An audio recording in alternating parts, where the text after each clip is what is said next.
chaque semaine, on retrouve le face-à-face, le choc des titans. Et cette semaine, c'est toi Stéphane qui a rencontré Mika qui sort son 3e album, il a un petit peu la pression parce que le premier s'est vendu à 6 millions d'exemplaires, le deuxième à 1 million.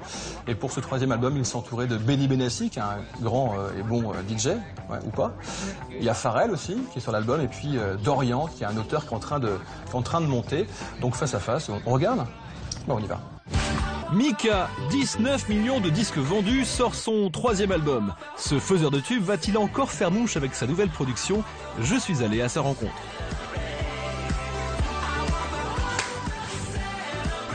Vous êtes tombé amoureux, paraît-il, juste avant d'entrer en studio. Est-ce que c'est le meilleur moyen pour aborder une longue période de créativité Dans ce moment-là, on se sent un peu comme un super-héros. Ça nous donne la confiance de faire quelque chose qui peut-être sera terrible, peut-être sera fantastique. Il y a une phrase qui revient souvent, j'ai remarqué, pour parler de cet album. J'ai voulu prendre le sentiment amoureux et le mettre dans une bouteille. Ouais, c'est un peu l'émotion de l'album, de prendre les émotions de ma vie en ce moment-là et de mettre dans une bouteille assez pure, assez concentrée. On parlait de bouteille à l'instant, pour parler des gens qui travaillent avec vous, il y a quelqu'un qui m'a passé un message pour vous. Vous avez 2 bouteilles d'un très bon vin de Bordeaux à récupérer, paraît-il, avant de repartir. Dorian. Voilà, c'est Dorian. Dorian, le Bordelais. Voilà. Si je parle de Dorian, c'est parce que ça fait partie des gens qui vous sont fidèles maintenant. C'est un petit peu votre alter ego, c'est lui qui traduit vos propos en français. Quand on est ensemble, c'est comme si on est 2 vieilles dames en train de se disputer constamment. Quand j'ai écrit, par exemple, une chanson comme Elle me dit, c'était parce que Dorian et moi, on s'est disputés. Il m'a dit, oh, j'en ai marre, tu m'emmerdes. Pourquoi est-ce que tu peux pas écrire quelque chose un peu plus vif, un peu plus tubesque? J'ai dit, ah, t'es comme ma mère quand j'avais 16 ans, en train de me dire, écris une chanson contente. On s'est regardé, et j'ai commencé à me moquer de lui en train de chanter. Elle me disait, écris une chanson contente. Elle me dit, écris une chanson contente, pas une chanson déprimante, une chanson que tout le monde aime.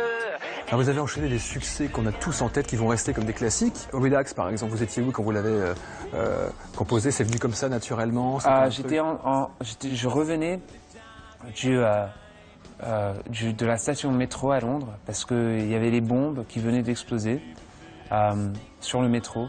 Il y a quelques années. J'étais en route au studio. Au lieu d'aller au studio, j'ai écrit cette chanson chez moi. Ça, c'est une fulgurance. C'est une réaction à ce qui s'est passé dans la vie. Un peu comme toutes les meilleures chansons, c'est toujours une réaction à ce qui se passe autour de moi.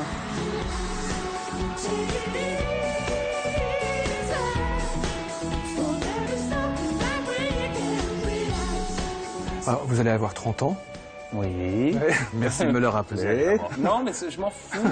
Je m'en fiche. Sincèrement, je m'en fiche. Tout le monde me dit, ah, t'as pas peur? Et je dis non, parce que cette crise qu'on a à 30 ans, moi j'en ai déjà eu 3. Chaque fois que je sors un album, j'ai cette crise. Qu'est-ce qu'on peut vous souhaiter pour ces 30 prochaines années, idéalement? Premièrement, je me sens j'ai sans âge. Je me sens comme si j'ai 6 ans. J'écoute la musique comme une fille de 9 ans. Je vis ma vie dans quelque sens comme un mec de 65 ans. Je suis un peu... Highlander. J'ai pas cette préoccupation d'âge, parce que franchement, c'est pénible, ça sert à rien. On se revoit dans 30 ans? Ouais, c'est sûr. T'auras quel âge, toi? Oh, 45, un truc comme ça. Merci beaucoup, Mika.